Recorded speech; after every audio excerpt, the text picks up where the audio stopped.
Unfortunately, I have to make this video because unfortunately, all of our best players seem to be getting injured.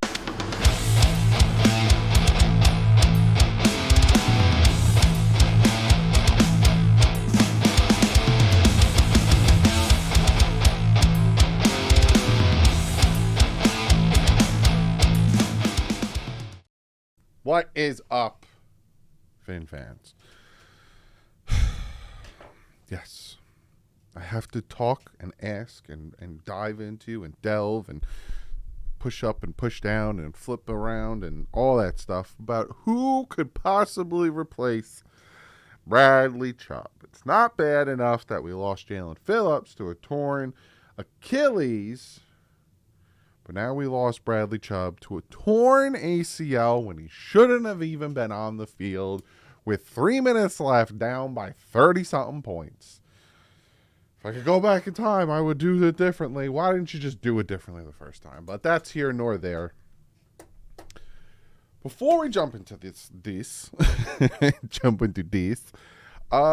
something came up yesterday. And I wasn't really going to talk about it because a lot of people are really sick or were really sick of me mentioning this one human being. But I'm just going to put it to bed because a lot of people are going to be talking about it, and that's Dalvin Cook.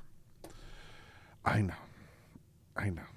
I talked at him ad nauseum last summer, just ad nauseum, and I get it. But he was released, and it was a mutual releasing because he wants to go play for a playoff contender, and he wants to keep playing because he went to the Jets. He decided to take his money and go to the Jets instead of coming to Miami, and it really bit him in the tuchus, and now he wants to play for a contender. And when that happened, everyone's like, Miami? No.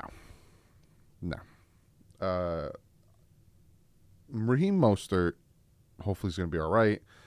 We have Devon Achane, who had like 100-something rushing yards against the Ravens. We got Jeff Wilson, who's a big bully of a running back. And we have Brooks. No.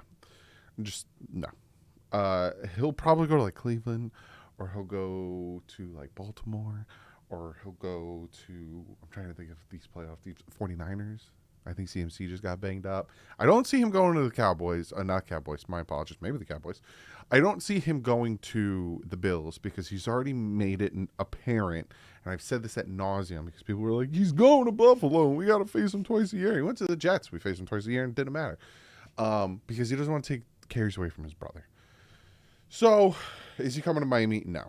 Because there's more pressing needs on linebacker. There's more pressing needs on running back and as a linebacker. So, let's jump into this. Bradley Chubb, again, towards his ACL. I almost said Achilles. That's the other star pass rusher we had.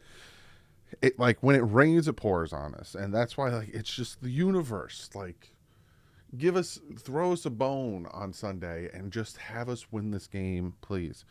All we got left at the outside linebacker / pass rusher aspect of our team is Cameron Good, who for the longest time I called him Gooday, like I'm an Australian sailor, because his name is spelled Goode,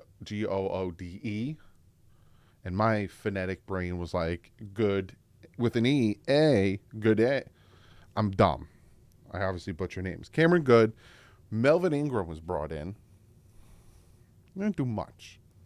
Melvin Ingram's a vet, but he's playing like a vet. AVG, we got Thor, obviously, and we got Emmanuel Ogbah, who was a healthy scratch against the Ravens. Why?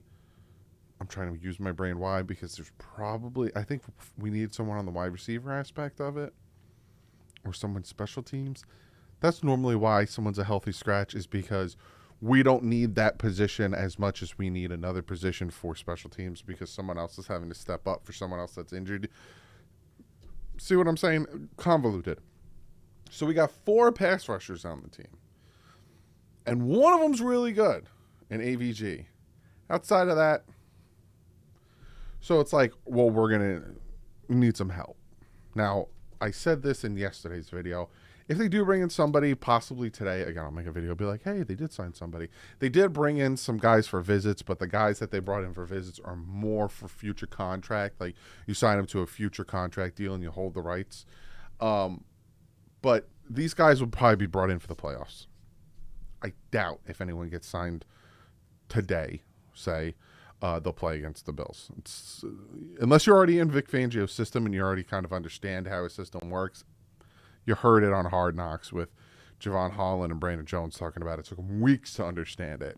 It's not going to be a right off the bat thing. So I'm going to give you some names, and I'm going to try and explain the names, and then we'll see how my thought process goes while I'm explaining the names. First one on the list, obviously, is Justin Houston. Was just mute, and here's the thing, right? A lot of people are like, well, if they cut him, why would we want to get him? Because he's not good. If he was good, they would have never cut him. It was a mute. He wanted to be released. It wasn't like they cut him. I think it was the Colts. I don't think it was like they just cut him and were like, all right, you suck. We don't need you anymore. Vaya con Dios. Goodbye. He wanted. It's kind of like the Dalvin Cook situation. It was a mutual whoop. It was a divorce of sorts. He had 9.5 sacks last year. So it's not like he fell off with his production. And that's probably why he was like, I want to go to a contender, which is the thing he says. So Justin Houston, when it happened, I was like, interesting. A lot of people are like, we don't need pass rushers, Doug. We need offensive linemen. As Lyle Collins re-signs with the Cowboys, and we're sitting here like, we're fine. Now it's like, oh, Justin Houston. So to me, if they could bring Justin Houston in for the playoffs, I think he would help. I think he would help a lot. I know he's like 34, so it's not going to be like we're going to sign him to a big fat contract for the next 2 years, with the third year being like an option out. Like he's getting signed for the playoffs.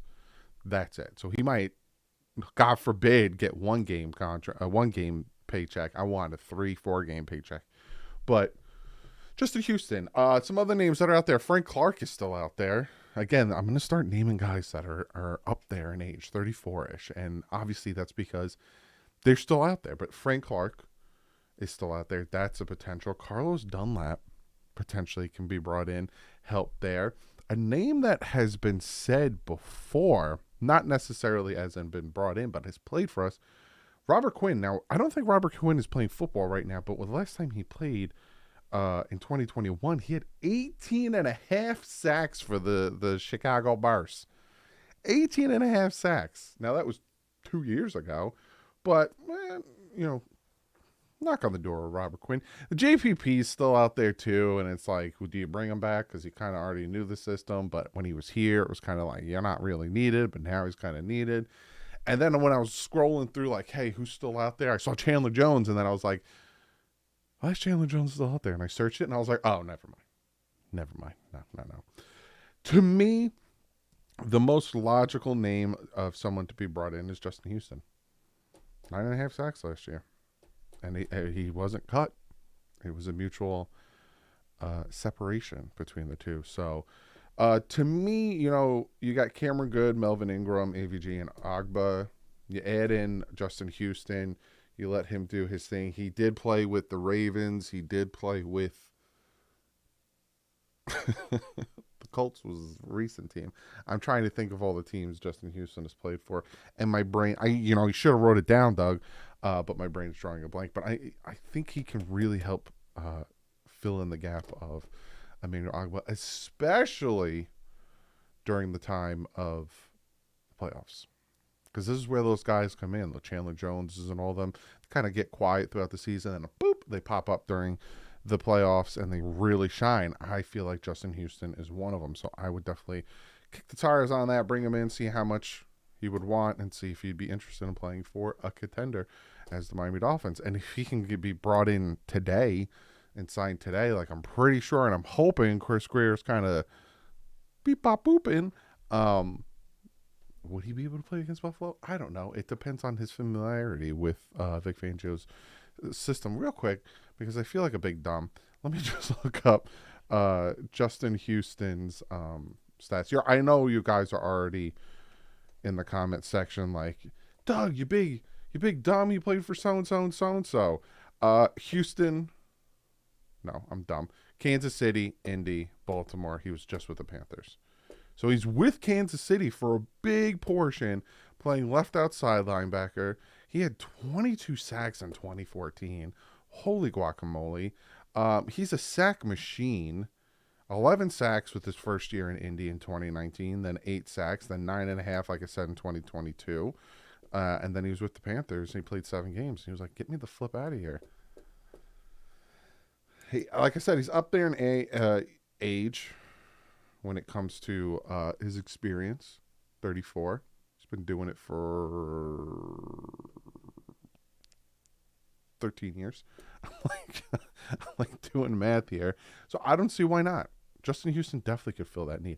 And the other guys I named, like Frank Clark, Carlos Dunlap, and Robert Quinn, it's like, those are guys that if we can't get Justin Houston, it's depth. But for me, Justin Houston is a guy that he could help. It's not depth. Justin Houston isn't a type of player you would bring in just for depth. I think he can definitely help, especially in the playoff run that we have. So, to me, I'd probably bring in Justin Houston. But I will see you guys tomorrow. I got a special video for you guys tomorrow. If anything happens, any news breaks, any injury updates, I will give you that either tonight or tomorrow. I will see you Friday with the preview. Big, huge, ginormous game. I want to take that belt and put it over my shoulder when the clock strikes 0 on that Dolphins-Bills game. I want to be AFC East champions. And like I said, I think Saturday night I'm going to go live. Chat with you guys. But other than that, like usual, stay classy. Life ends up.